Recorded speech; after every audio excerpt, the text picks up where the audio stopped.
Drugs నిర్మూలన లక్ష్యంగా యువత ముందుకు సాగాలని దుబ్బాక ఎమ్మెల్యే కొత్త ప్రభాకర్ రెడ్డి పిలుపునిచ్చారు. సిద్దిపేట జిల్లా మిరుదొడ్డిలో డ్రగ్స్ కు వ్యతిరేకంగా Siddipet runner association anti drugs youth తోట కమలాకర్ రెడ్డి ఆధ్వర్యంలో నిర్వహించిన టూకీ రన్ ముగింపు కార్యక్రమంలో దుబ్బాక ఎమ్మెల్యే పాల్గొన్నారు. ఈ సందర్భంగా మాట్లాడుతూ తెలంగాణ రాష్ట్రంలో డ్రగ్స్ మహమ్మారిని నిర్మూలించడానికి నా వంతుగా తొలి ప్రయత్నం దుబ్బాక నియోజకవర్గం నుంచి మొదలుపెట్టినట్లుగా తెలిపారు. ఈ మత్తు పదార్థాలు డ్రగ్స్ మరి పల్లెటూళ్ళకు కూడా వ్యాపించి ఇంత దారుణంగా మన యువత కావచ్చు, చిన్నపిల్లలు కావచ్చు, ప్రతి ఒక్కరు ఈ విధంగా అవుతారని చెప్పి మనం కళ్ళు కూడా ఊహించుకోలేదు. ఇది నిజంగా కూడా దురదృష్టకరం, మన దేశానికే దురదృష్టకరం.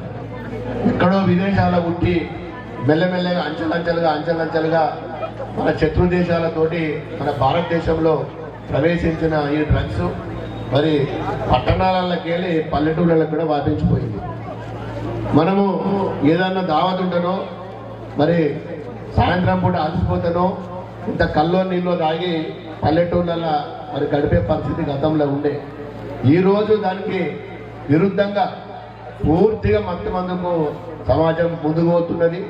మరి ఇది ఈ రోజుతో ఆగకుండా మన వంతు ప్రయత్నంగా మన వంతు ఎంతో కొంత సమాజానికి సహాయం చేయాలి. అన్ని గవర్నమెంట్ చేయాలి.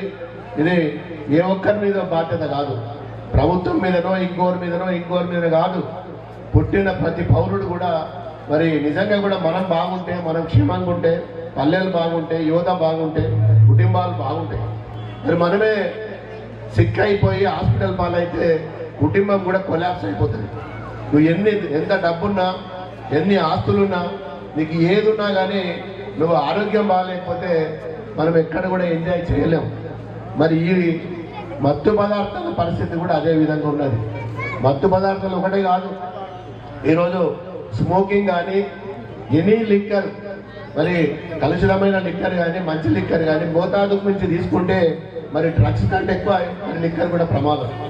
మరి ఈరోజు ఏ గ్రామమైనా ఎక్కడమైనా మరి చాలామంది ఈ ఆల్కహాల్ కానీ మత్తు పదార్థాలు కానీ అలవాటు పడుతున్నారు. వెనకటి పోతే ఊళ్ళల్లో ఏదో పండుగ వస్తానో, చుట్టాలు వస్తానో, 2 సీజన్ల కళ్ళు తెచ్చుకునే తాగేది. ఇప్పుడు రోజు పండుగలే, రోజు బర్త్డేలే,